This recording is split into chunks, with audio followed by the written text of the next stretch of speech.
guys, and welcome to my YouTube channel. Charot! Namiss niyo ba ang Ateng's Adventure nyo? Well, I'm back! So, eto na nga mga Atengs. Bakit pa tayo nandito at gumawa na naman si Ateng ng video?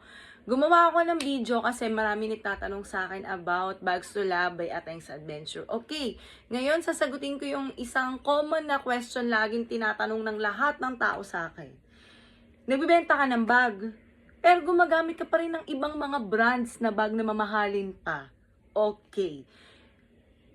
In that case po, mostly ng mga bags na meron ako na mamahalin, hindi ko po yun binibili. Okay? Ilan lang po, mabibilang nyo lang po sa mga kamay ninyo yung mga bags na mamahalin na binibili ko. The rest po, bigay po yun sa akin. Okay? Yan ha, kinlarify ko na kasi Diyos ko mga Atings, alam niyo naman kung gaano kamahal yung mga bags. At hindi po tayo mamayaman. Ordinaryong mamamayan lang po tayo mga Atings ko. Kaya hindi afford ni Ating ng super duper mahal na bag. Okay? So ngayon, explain ko kung bakit ako bumibili rin ng mga mamahaling bag. Bago ako bumili ng isang mamahaling bag, okay? As in talagang binabudget ko yon, pinag-iipunan ko muna yon mga Atings ko.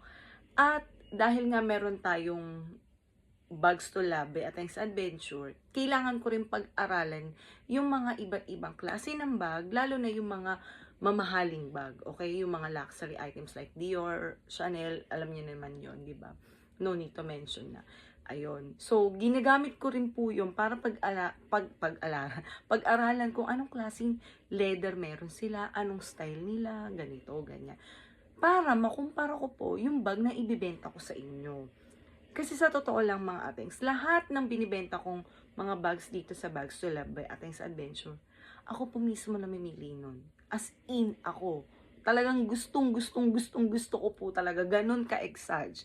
Kung kaya ko lang po silang akin na lang lahat, why not? Kaya lang, dalawa lang kami ng Atings nyo. Hindi ko po kayang gamitin lahat. Okay? And the same time, kaya ako rin po ini-start si Bags to Love by Ateng's Adventure is para magpasaya ng mga tao. Alam ko po lahat tayo, pangarap natin magkaroon ng mamahaling bags, ganyan, maganda, quality, di ba, leather, ganyan. Pero, sobrang mahal. Kaya, eto, sample ko sa inyo ha. Ito po yung aking binibenta. Okay? Ito si Precious Rose. Tingnan nyo naman. Diba? Sobrang ganda mga Atings. Pakita ko sa inyo. Ayan, tignan nyo yung loob. At saka tignan nyo siya, oh. Tignan nyo yung zipper niya. Oh. Kung gaano siya kasumot, papakita ko. Diba? Tignan nyo. Oh. Diba? Pakita nyo. Diba? Tignan nyo naman yung zipper. Tapos tignan nyo, leather siya. Susunugin ko pa sa inyo. Oh. Nakita nyo ba? Aray ko. Diba? Aray ko akong nasunog. Ayan. Tapos eto, tignan mo. Tignan mo yung strap niya. Ang ganda, diba? Tapos eto pa yung isa niyang strap. Diba? Ang ganda nila. Mga Atings. Ayan. Tapos eto yung isa sa mga favorite kong Louis Vuitton na bag. Pakita ko sa inyo. Ayan. Close natin. Ito. Sobrang gustong-gusto ko talaga itong mga ito. Ayan.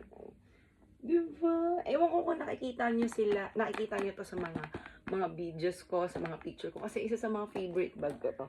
Sobrang tagal na sa akin itong mga ito. Siguro mga 5 years na. Ayan. May sling din to siya. Tapos, ang gusto ko kasi, ayan, di ba, lakas makayaman. Tapos, tingnan naman yung loob niyan. O, gamusa yan siya. O, diba? Ganda, diba? Napaka-classic lang. Buha ka lang babaeng marangal. Tapos, tingnan nyo yung Precious Rose. Diba? Nakita nyo ba? Mukha silang twin sister. Diba? Oh. Sobrang ganda. Diba? Kaya nga sabi ko sa inyo, bakit pa kayo bibili ng super mahal na bag kung hindi nyo naman kaya? Guys, practical lang. Ito. Tingnan nyo. Napakaganda.